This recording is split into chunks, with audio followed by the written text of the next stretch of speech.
See, in last video we considered flow in a tube. Suppose this is a tube and the liquid is flowing in this tube. So when liquid flows, see the velocity, the flow remains streamlined. I discussed with you what is a streamlined flow. A flow is said to be streamlined if every fluid particle is tracing a definite curve in space, then it is called a streamlined. A flow remains streamlined till its velocity remains less than certain value called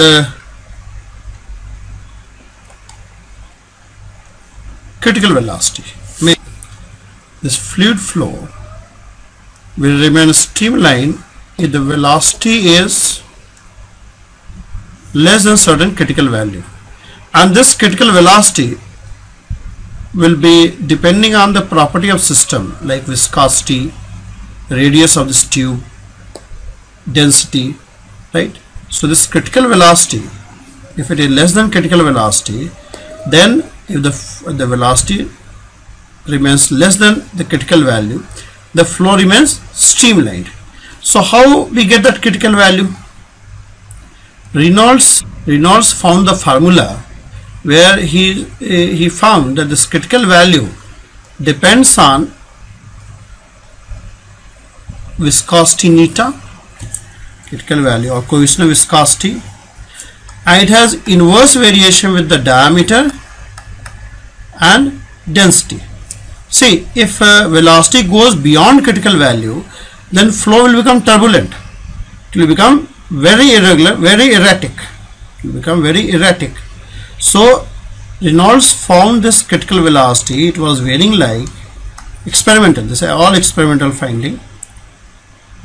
So it varies like this, and to remove this proportionality we can form K, which is called Reynold'S number, where K is called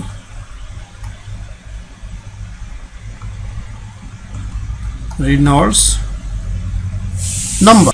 It is a dimensionless constant. This is a dimensionless constant.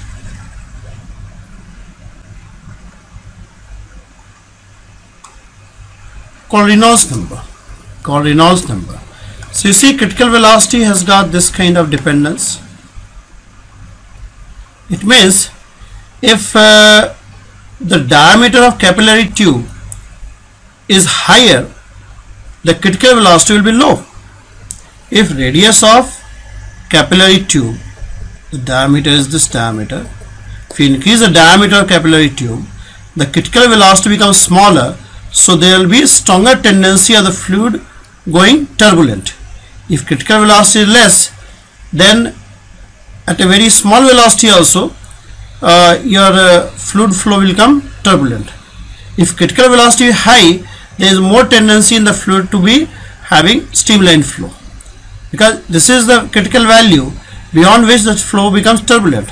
So if we want the flow to be streamlined, it is in our favor to have higher VC. So a capillary tube of smaller radius and smaller liquid of smaller density and higher viscosity favors streamlined flow. What I am saying is smaller radius and low density and high viscosity favors the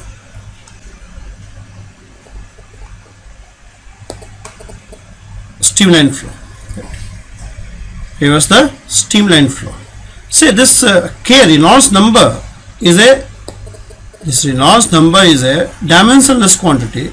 So whatever unit you are working in, this is going to remain same. and we have certain value for the Reynolds number, and that becomes that act as a condition for the flow to be streamlined or turbulent. If this K is less than 2000, the flow is streamlined. If K is greater than 3000, it's turbulent, and if it is lying in between, it is mixed. It's a transition region. As you go, as your K goes more than 2000, go on, it keeps on increasing, the flow become more and more turbulent, and when it reaches 3000 or more, it becomes completely turbulent. So that's a transition region, right? Similarly, we have condition in terms of critical velocity also. If critical velocity remains less than 20 centimeter per second, then it is streamlined. If it is not critical velocity, of course, critical velocity. In terms of velocity, if V is usually, if velocity remains less than 20 centimeter per second, your flow will be streamlined. If it crosses 30 meter per second, it will be turbulent. If it is lying between 20 centimeter per second to, it is transition region, right? Okay, so what is the physical significance of this Reynolds number? First of all, it gives you critical velocity in terms of this constant. You get critical velocity in terms of this constant. What else? See, there is something which is more than this about Reynolds number. See, the two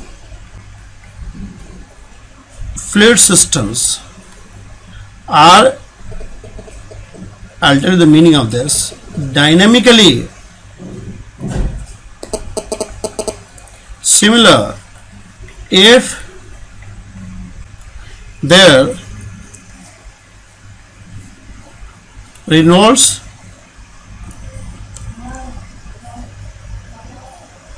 numbers are equal. See, what is meant by this? See, it says that if you have two systems, they will be dynamically same if their Reynolds number are equal. So what advantage you get from this? The advantage is, if you have any big project on fluid system, like you want to build a dam, or you want to do certain research on, say, aeroplane, right, aeroplane wings, then what you can do is, if you want to construct a dam or a pipeline, what you can do is, you can do some simulation work by constructing a small model. You can do some research work before building dam, because after building dam, if something goes wrong, then your investment get lost. So before going for the actual project, you can build a model. You can build a small model laboratory, but while you build that model of actual fluid system, you must keep this Reynolds number same, the Reynolds number of the actual project which you are going to do, and Reynolds number of the simulation model which you are building in the lab must be same, right?